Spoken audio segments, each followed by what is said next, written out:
नमस्कार माऊली, चला ज्ञानेश्वरीच्या सहवासात. ज्ञानेश्वरी अध्याय 9 मधील ओवी 458 ते ओवी 471च्या सहवासात आपण जाऊया. भगवंत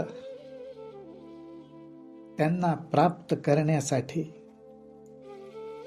उपायांची किंवा मार्गाची बिलकुल कमतरता नाही, हे आता अनेक उदाहरणांद्वारे, अनेक प्रसंगांद्वारे, अनेक संदर्भ देऊन आपल्या समोर प्रगट करणार आहेत की फक्त मला येऊन मिळायचं तुम्ही ठरवा आणि ते मिळण्यासाठी जो काही उपाय तुम्ही कराल, जो काही मार्ग निवडाल, तो मलाच येऊन मिळेल.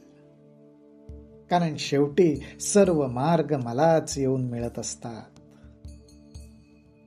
जैसे तवची वहाळ वोहळ, जव न पवती गंगा जळ, मग होऊनी ठाकती केवळ गंगा रूप. अहो, वहाळ वोहळ म्हणजे वाहणारं जे पाणी आहे ना, ओहळासारखं वाहतंय. तो पाण्याचा ओहळ, त्याला ना काही नाव ना त्याची काही महती.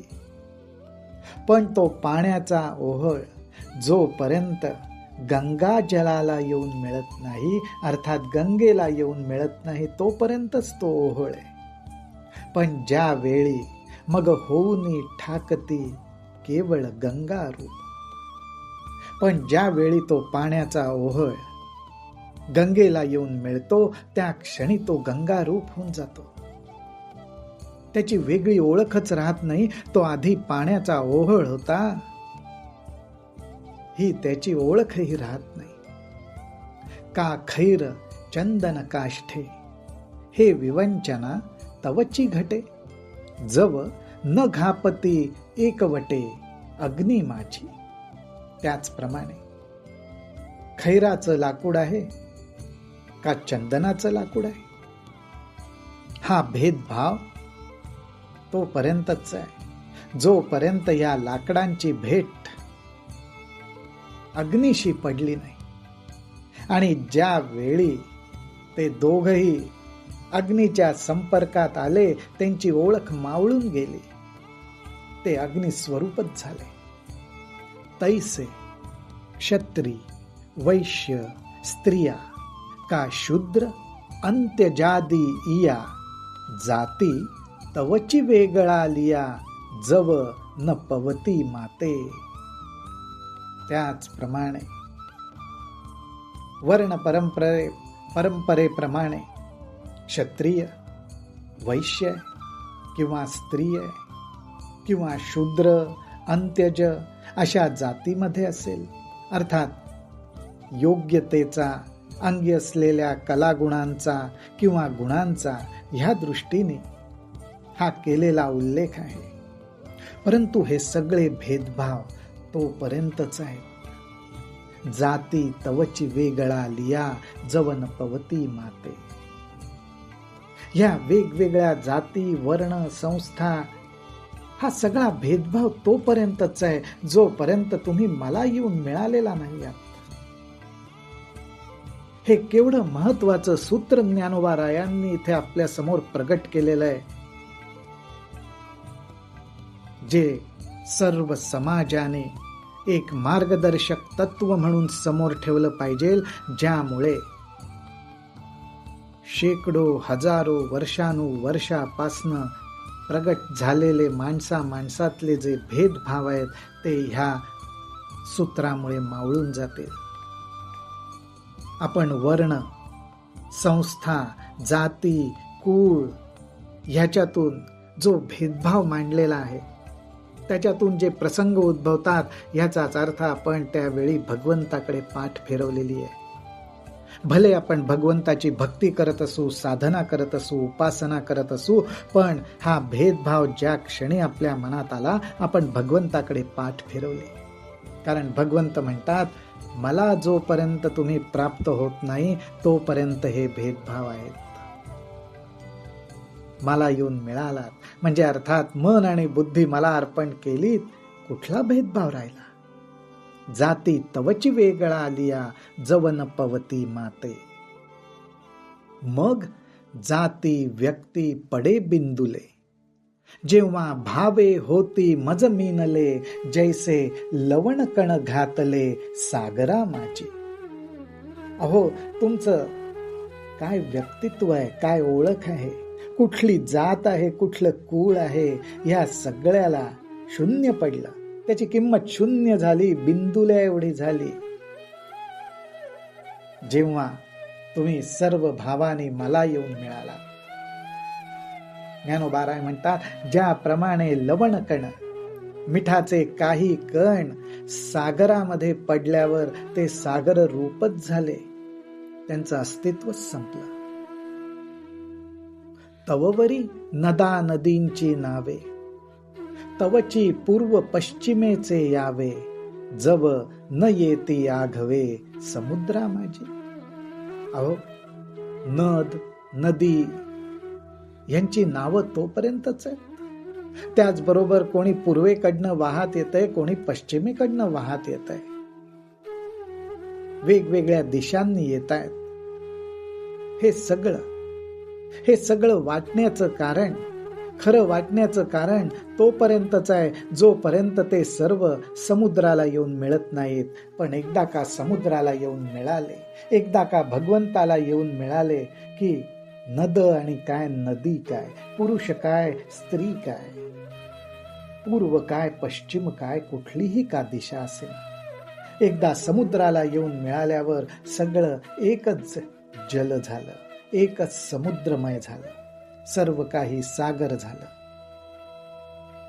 त्याप्रमाणेच कुठलेही का विचार असे ना, मतभेद असे ना, भाव असे ना, पण एकदा जर का भगवंताला शरण गेलं की तिथे सगळं मावळलं. हेची कवणे एके मिसे, चित्त माझे ठाई प्रवेशे, ये तुले हो मग पैसे, मी होणे असे. अहो, मग केवळ कुठल्या एका निमित्ताने आपल्या चित्ताने जर भगवंताच्या ठिकाणी प्रवेश केला, अर्थात चित्ताला भगवंताची ओढ लागायला लागली की भगवंत म्हणतात, मग आपोआप सहजपणे तुम्हाला मीच व्हावं लागणार, म्हणजेच भगवंताशी एक रूप व्हावं लागणार, दुसरा काही तिथं पर्याय उरणारच नाही. हे कसं घडतं? अगा वरी फोडावयाची लागी, लोहो मिळो का परिसाचा अंगी, का जे मिळतीये प्रसंगी सोनेंची होईल. अहो, परिसाचे 2 तुकडे करू, त्याला फोडून टाकू म्हणून लोखंडाचा घाव त्या परिसावर घातला, पण ज्या क्षणी लोखंडाचा परिसाला स्पर्श झाला, अहो त्यावेळी ते सोनच होणार. मग त्या लोखंडाचा अगदी सहज सावकाशपणे परिसाला स्पर्श का होईना, का परिसाचे 2 तुकडे करण्यासाठी का होईना, पण कुठून तरी तो परिस स्पर्श होणं महत्वाचं आहे, कुठून तरी आपल्या चित्ताला भगवत प्रेमाचा स्पर्श होणं महत्वाचं आहे. ह्या दृष्टीने आता पुढच्या सर्व दृष्टांताची उदाहरणं ह्या दृष्टीनेच भगवंतांनी दिलेली आहेत. ते म्हणतात, पाहे पाम वालभाचे नि व्याजे, तिया वज्रांगणांची निजे, मज मिनलिया काय माझे स्वरूप नवती. अहो, सर्व गोपिकांनी आपापला देह मला अर्पण केला, कारण त्यांनी मलाच त्यांचा पती देव मानला. त्यांचा पती कोण, तर साक्षात भगवंत श्रीकृष्ण हेच त्यांनी मानलं आणि आपला देह, मन, बुद्धी सर्व काही मला अर्पण केलं. तर माझ्याविषयी असा भाव धरल्यामुळे त्या सर्व गोपी माझंच रूप नाही का झाल्या? ना तरी भयाचे निमिसे, माते न पविजेची काय कंसे, की अखंड वैरवशे चैद्यादिकी. अहो, एवढंच काय, पण माझ्याविषयी केवळ भय हे निमित्त झालं. माझं भय अंतःकरणात त्या कंसाने बाळगलं, पण त्या भयामुळेच तो मलाच नाही का येऊन मिळाला.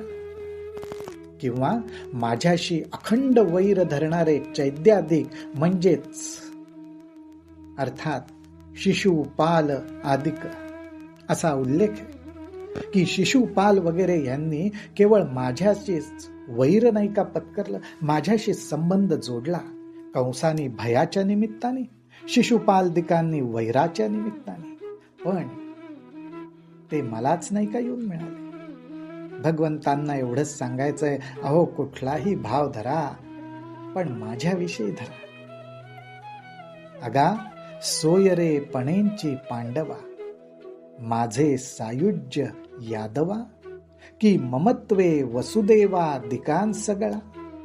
अरे पांडवा म्हणजे अर्जुनाला भगवंत म्हणताय की माझ्याशी सोयरीक संबंध जोडला कोणी, यादव कुळाने, आणि त्यामुळे त्यांच्या मनात अखंड माझं चिंतन असायचं, त्यामुळे तेही मलाच मिळाले. आणि एवढंच नाही तर वसुदेव आणि यशोदा मातेने ममत्वानी का होईना मला आपला मुलगाच समजून सर्व अंतःकरण, सर्व त्यांचा जीव भाव मलाच देऊन टाकला. ते नाही का मला येऊन मिळाले. नारदा, ध्रुवा, अक्रूरा, शुका, हन, सनत कुमारा, या भक्ती मी धनुर्धरा प्राप्यू जैसा. अहो भक्तांचीच उदाहरणं द्यायची म्हटलं तर नारद आहेत, ध्रुव आहेत, अक्रूर आहे आणि शुक्राचार्य व सनत कुमार आहेत. यांनी माझ्या ठिकाणी भक्तिभाव ठेवला आणि त्या भक्तिभावामुळे मी नाही का त्यांना प्राप्त झालो. तैसाची गोपिकांसी कामे, तया कंसा भयसंभ्रमे, येरा घातकेयान मनोधर्मे शिशुपालादिका. भगवंत परत एकदा हे उदाहरण देतात आणि ते म्हणतात की काम म्हणजे इच्छा, त्याला आपण अत्यंत वाईट मानतो, आपलं नुकसान करतो. पण हाच काम, ह्याच कामाचा म्हणजेच इच्छेचा आधार घेऊन गोपिकांनी माझ्यावर प्रेम नाही का केलं, त्यांना माझी प्राप्ती झाली. कंसानी भीतीने अंतःकरणात सतत त्याला संभ्रम झाला भयाने, पण सतत त्या भावनेने माझंच चिंतन केलं, तोही मलाच प्राप्त झाला. माझा घात करायचा हाच ज्यांचा मनाचा धर्म ठरला, त्या शिशुपालादिकांना सुद्धा मीच प्राप्त झालो. अगा मी एकलाणीचे खागे, मज येवो ये भलतेनी मार्गे, भक्ती का विषये विरागे अथवा वैरे. भगवंतांनी पूर्ण मार्ग आपल्या समोर उघडे केले. कुठलाही भाव अंतःकरणात धरा, पण भगवंताविषयी धरा असं ते म्हणतात. ते म्हणतात की अरे अर्जुना, जो काही मार्ग तुला सापडेल किंवा जो काही मार्ग निवडावासा वाटेल तो माझ्याकडे येण्यासाठी तू निवड, कारण सगळे मार्ग ज्या ठिकाणी मिळतात तो मीच आहे. अगा मी एकलाणीचे खागे, तो एकटा मीच आहे. मज येवो ये भलतेनी मार्गे, त्या माझ्यापाशी येण्यासाठी भलतेनी मार्गे. मग भक्ती असो किंवा विषय वासना असो किंवा विरक्ती वैराग्य असो, भय असो किंवा वैर असो, कुठलाही भाव पत्कर, पण माझ्याविषयी पत्कर. म्हणून भगवंत म्हणतात, म्हणोनी पार्था पाही, प्रवेशावया माझ्या ठाई, उपायांची नाही वाणी येथ. म्हणून हे अर्जुना बघ, मी तुला उघडपणे सांगतोय, माझ्या ठिकाणी प्रवेश मिळावा म्हणून कुठल्याही उपायांची कमतरता नाहीये. अजिबात कमतरता नाहीये. माझ्या ठिकाणी प्रवेश मिळावा एवढी फक्त इच्छाशक्ती असली आणि माझ्याविषयी तुझ्या अंतःकरणात ज्या प्रकारचा तुला भाव धारण करायचा आहे तो तू धारण केलास की तू हमखास मला येऊन मिळतो, मलाच येऊन मिळणार, हे भगवंत उघडपणे सांगतात.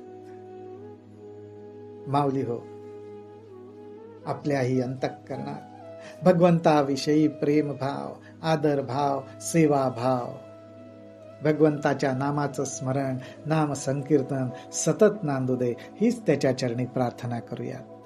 रामकृष्ण हरी, रामकृष्ण हरी, रामकृष्ण हरी.